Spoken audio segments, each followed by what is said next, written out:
नमस्कार, स्वागत है आपका हमारे चैनल में, जहां मैं आपको भक्ति की अनुभूति अपने शब्दों के माध्यम से महसूस कराने का प्रयत्न करती हूं। और आज हम जानेंगे रामायण के सोरठा के बारे में, जो कुछ इस प्रकार है।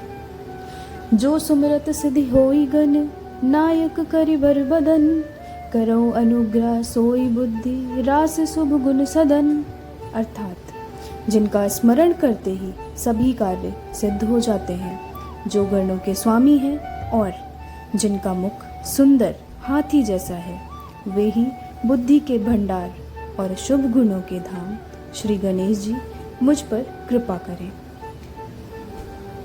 मूक होई वाचाल पंग, चढ़ई गिरवर गहन, जासु कृपा सो दयाल द्रवो, सकल कलिमल दहन।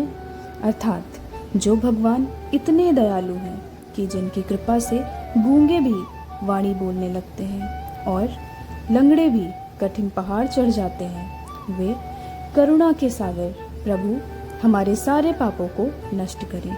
यहाँ भगवान की कृपा शक्ति का वर्णन है। जब ईश्वर कृपा करते हैं तो असंभव कार्य भी संभव हो जाते हैं। इसका संदेश है कि हमें सच्चे मन से भक्ति करनी चाहिए, फिर चाहे कितनी भी कठिनाई हो, रास्ता मिल ही जाता है। नील सरोरुह श्याम तरुण, अरुण बारज नयन, करो सो मम उर्धाम, सदा क्षीर सागर शयन।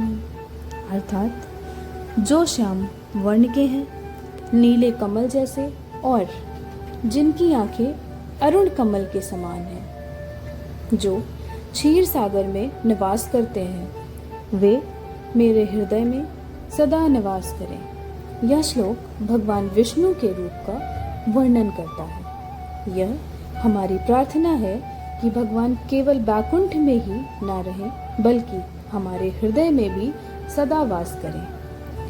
कुंद इंदु समदह उमा, रमन करुणा अयन, ताहि दीन पर नेह करो, कृपा मर्दन नयन।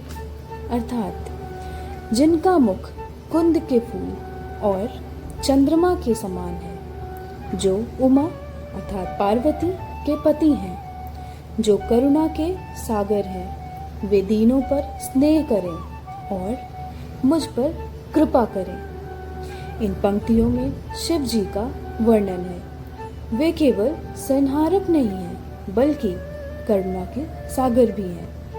भक्तों पर वे सदा कृपा करते हैं, चाहे वे कितने भी दुखी या कमजोर क्यों ना हो।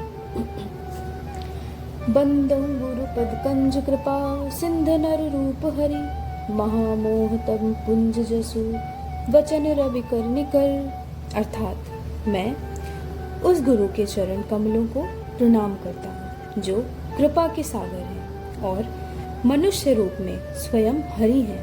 उनके वचन अज्ञान के अंधकार को सूर्य की किरणों की तरह दूर कर देते हैं। गुरु की महिमा सबसे ऊपर है।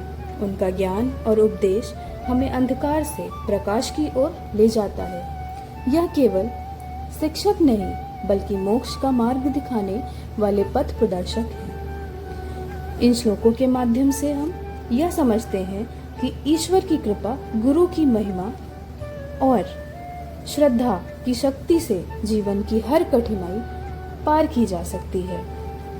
अगर ये भाव हमारे मन में रहे तो जीवन न केवल सफल होता है, बल्कि शांत और संतुष्ट भी होता है। अगर आपको रामायण की यह झलक पसंद आई तो वीडियो को लाइक करें, अपने विचार कमेंट में ज़रूर बताएं और ऐसे ही और रोचक अध्यायों के लिए चैनल को सब्सक्राइब करना ना भूलें। अगले एपिसोड में हम रामायण के अन्य कांड की गहराई में जाएंगे। तब तक के लिए जय श्री राम।